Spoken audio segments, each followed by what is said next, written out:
Queridos hermanos, vamos a reflexionar lo que enseña la palabra de Dios.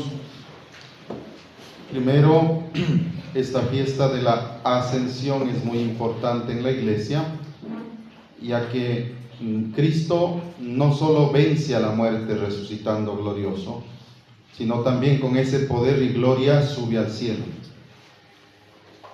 En el mundo existen y en la historia muchas religiones y muchos líderes que han fundado religiones, pero ninguno ha seguido los pasos de Jesús, ninguno. Buda murió, Tao murió, Mahoma murió. Cristo vence a la muerte y luego con su cuerpo, un cuerpo glorificado, sube al cielo, porque recuerden que después de la resurrección el cuerpo de Cristo era totalmente glorificado, que pasaba las paredes, ¿sí? Eso nos dice el Evangelio, pasaba las paredes y con ese cuerpo sube al cielo. Eso ningún otro líder ni fundador de religión alguna ha hecho, Jesús, porque Él es el Hijo de Dios. Esa es la prueba de que Él es Dios, es el Hijo de Dios. Hay sectas que niegan, dicen, no, solo es Jesús, es como un profeta más. Jesús es simplemente un hombre especial, iluminado por Dios. No, Él es el Hijo de Dios y comparte la divinidad de Dios, y eso lo muestra tanto en la resurrección como el día de la ascensión. Pero hay algo más. Los apóstoles tuvieron una gran tarea para expandir la obra. Jesús, antes de subir, dice el Evangelio de Marcos que nos compartieron, Jesús les da un mandato y les dice que vayan y que anuncien, que lleven el Evangelio, vayan y anuncien a todos el mensaje de salvación, la buena noticia. Ese es el mandato de Jesús. Y los apóstoles cumplieron con ese mandato. Por eso en muchos países del mundo está la fe cristiana. De una o de otra forma está la fe cristiana. Pero hay algo interesante en la segunda lectura que nos compartieron. ¿Cuál es la cabeza de la iglesia? Cristo. Para Roma, ¿quién es la cabeza? El Papa. Para los ortodoxos es Cristo, para nosotros es Cristo. ¿Por qué? Porque todos los demás somos solo seres humanos. Vean, en esto cambia. Para nosotros la cabeza es Cristo, no hay otra cabeza. Los obispos, los arzobispos solamente procuramos ser instrumentos eficaces de Cristo. A veces funciona, a veces no, pero procuramos. Pero Cristo es siempre para nosotros la cabeza. Y en la Biblia no hay ningún grado superior a ser obispo. El arzobispo sigue siendo obispo, el cardenal sigue siendo obispo, el papa sigue siendo un obispo. Al final la cabeza, ¿quién es? Cristo. ¿Sí está claro? Eso cambia, por ejemplo. Eso es la forma de vivir la fe católica desde la tradición anglicana. Para nosotros la cabeza es Cristo y no hay otra cabeza. Y la palabra de Dios es muy clara. Y en la ascensión de Jesús al cielo, otra vez se consolida más el poderío salvífico de Cristo. Otra vez se fortalece más esto. Es Cristo la verdadera cabeza. Y por eso, en la lectura de San Pablo a los Efesios, dice, esta parte es bonita.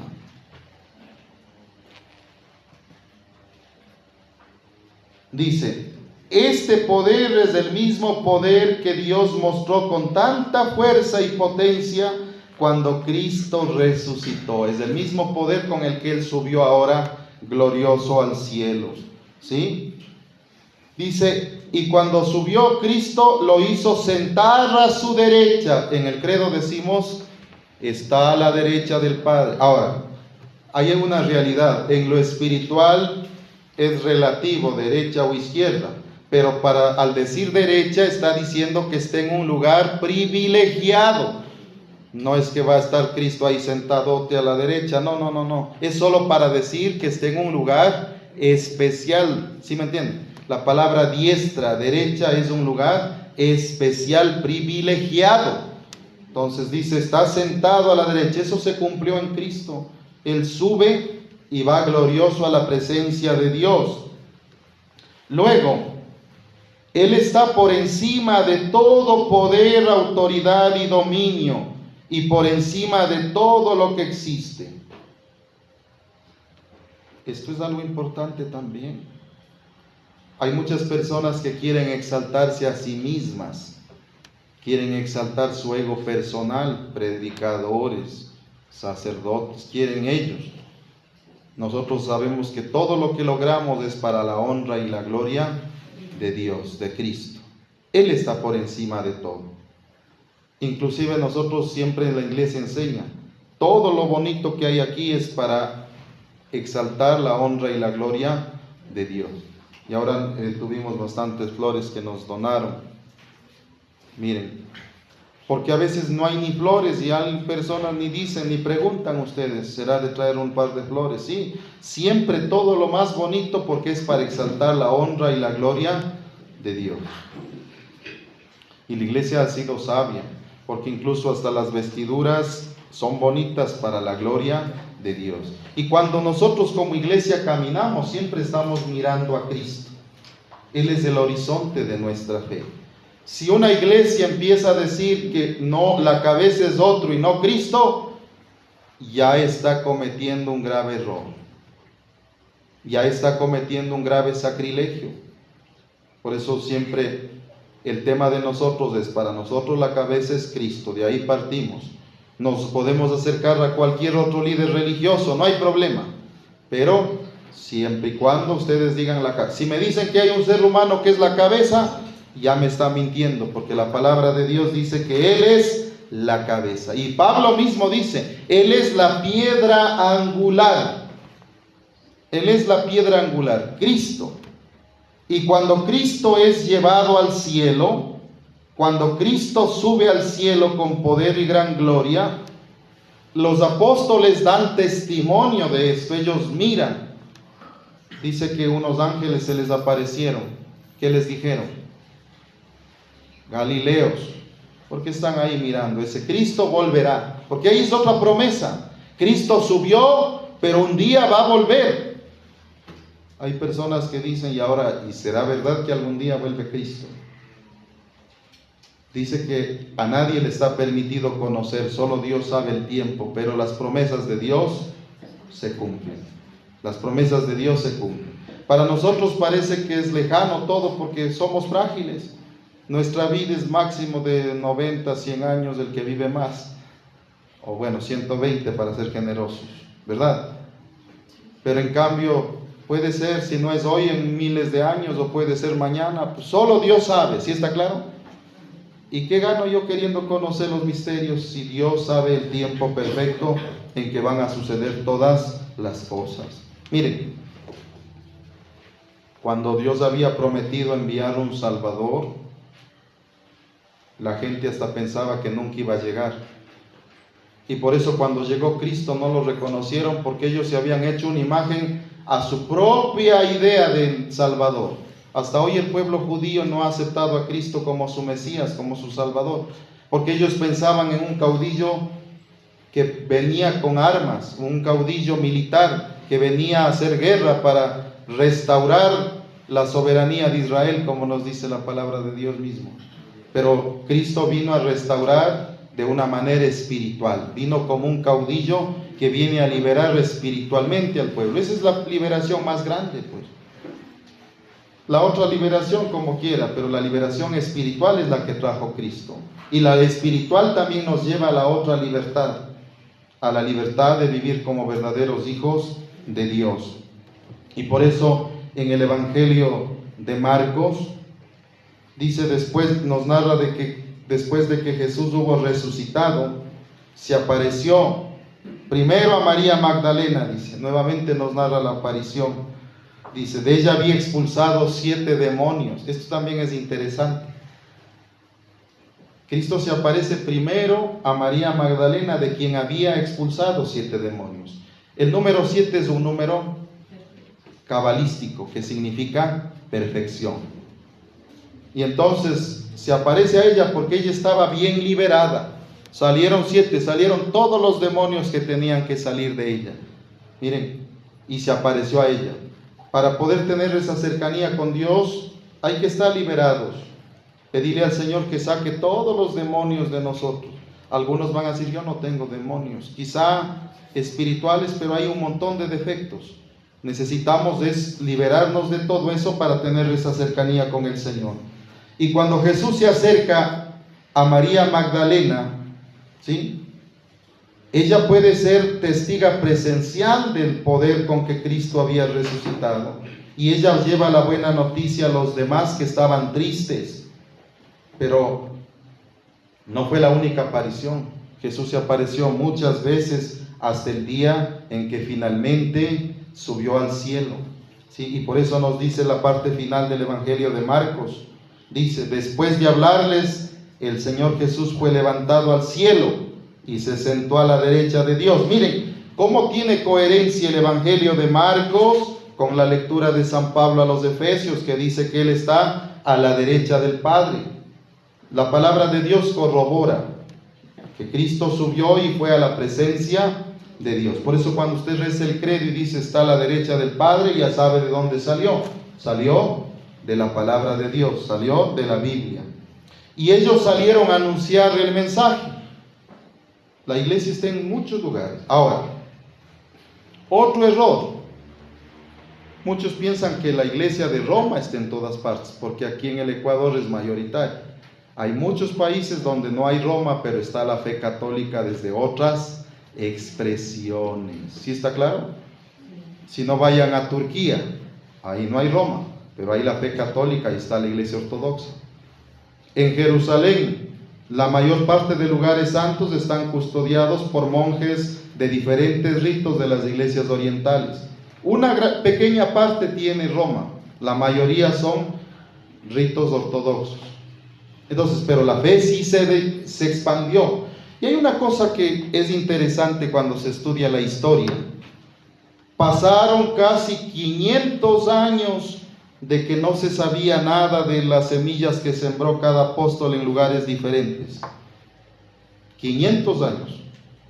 Y cuando en el concilio de Nicea empiezan a buscar conexiones, encuentran cristianos en lugares recónditos, pero todos coincidían en algo.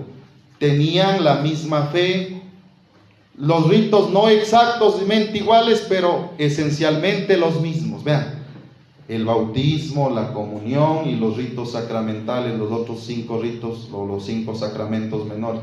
Todos tenemos exactamente lo mismo. Entonces vean cómo la fe fue creciendo, cómo la iglesia tenía esa chispa de sabiduría por la acción del Espíritu Santo, ¿verdad? Y todos, aunque estaban desconectados, hicieron la misma obra. De modo que la ascensión de Cristo es recordar que nosotros estamos peregrinando, mirando siempre hacia el cielo. No miramos hacia el cielo para quedarnos con la tristeza de que Cristo ya no está, sino para recordar que un día también nosotros caminamos hacia donde Él se nos adelantó. Él subió al cielo y la promesa en el Evangelio de Juan es que Él va a prepararnos un lugar. ¿Cómo dijo? Voy a prepararles un lugar. Pues cada vez que miramos sabemos que allá nos toca ir. Ahora, no es fácil como humanos estar gozosos y decir ya tengo que irme. Casi todo el mundo se aferra a este mundo material. Pero sí hay que mirar con alegría, saber que un día tenemos que ir a donde Jesús se adelantó. Y que un día también se va a cumplir la promesa. Y por eso decimos, Cristo ha muerto, Cristo ha resucitado y Cristo volverá. O anunciamos tu muerte, proclamamos tu resurrección, ven Señor Jesús. Lo da lo mismo. Las dos cosas en realidad que nos dicen, que un día va a cumplirse. Subió en gloria y vendrá en gloria. La primera venida de Cristo fue ¿cómo? Como niño. como niño, como un humilde carpintero, como un predicador fuera de serie, pero vino como el cordero para ser inmolado. La segunda dice que vendrá como justo juez, y por eso tenemos que prepararnos, porque ya no va a venir como el cordero que vino a ser degollado, sino como el juez que viene a poner todas las cosas en orden. Eso dice la palabra de Dios, y esas son las promesas que nosotros anhelamos. Ahora, lo importante es, al paso por este mundo, hacer bien todas nuestras cosas y mirarle siempre a Cristo como la cabeza. Él es la cabeza de la iglesia, y de Él estamos conectados todos. Por eso la iglesia está conectada a Cristo, porque si no está conectada a Cristo, la iglesia no funciona. A lo largo de la historia, incluso los líderes religiosos pueden ser elegidos, porque todo es política, y puede ser que alguien ni siquiera esté cerca de seguir los pasos de Cristo. Por eso podemos equivocarnos si seguimos a un líder, pero si sigo a Cristo, sé que aunque el líder se equivoque, yo al final estoy siguiéndole a Cristo. Y esto digo porque en Roma eligieron el Papa, y hay gente que, unos que sí, que no, que a la final es un líder, es un obispo. Usted siga a Cristo. Si es que está bien él alineado a Cristo, está siguiendo a Cristo. Si él no está, usted y continúe siguiendo a Cristo. Y a la final, la iglesia universal como tal tiene un montón de líderes. En Oriente también tienen sus propios papas. ¿Sí sabían eso? Las iglesias copta, egipcia, tienen su propio papa. Ellos tienen un papa propio para su sector. Y asimismo hay otras ramas, parece que es la iglesia de Etiopía. La iglesia etíope también le llama papa a su líder, al patriarca, al obispo mayor. Entonces, pero son solo líderes humanos. A la final, el líder perfecto es Cristo. Y hago alusión a esto porque la gente no conoce, a veces solo conocemos lo que nos han enseñado. Pensamos que solo una rama existe de la fe. La iglesia tiene muchas ramas. Y cada rama, en la medida en que mantiene fidelidad a las enseñanzas de Cristo, es auténtica, es verdadera. Pero cuando se aparta, se apartó de lo que Cristo dejó. Por eso Cristo, antes de ascender, les da instrucciones. Vayan por todo el mundo y anuncien este mensaje de salvación. Ese mensaje de 3 años que había pasado Cristo con ellos, instruyéndoles, adoctrinándoles. De hecho, la Divina Comisión en Mateo capítulo 28, versículo 19, es justamente Cristo ya resucitado, antes de subir al cielo, les dice: vayan y hagan que todos los pueblos sean mis discípulos, y les dé el mandato de bautizar. Vean, la Divina Comisión, Mateo 28, 19. Entonces Cristo va dejando instrucciones para que la iglesia camine en la verdad y en la fe.